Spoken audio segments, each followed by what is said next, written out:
15 days after Christmas, there will be a crash and the stock market will never recover. All knowledge of existence is to be known as the moment possessed. The equation completes and there is nothing left to add. All is accomplished.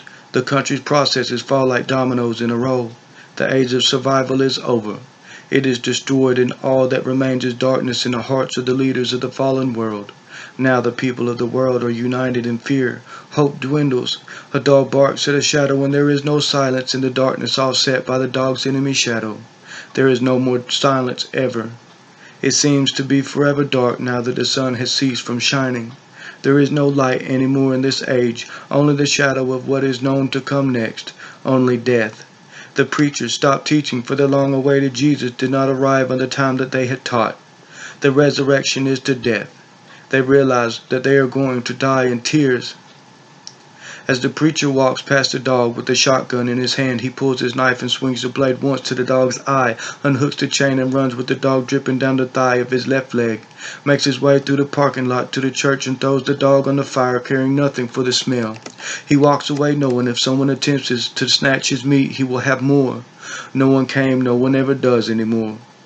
He knew he was wrong, and now knew in his heart that there is no God. He sits in the lower portion of the church and rests his head on the table. The day the lights came, he first said it was angels. He thought that they were angels until they got closer and bigger and began to melt without fire, just flashes of melting holes in the air. He saw God.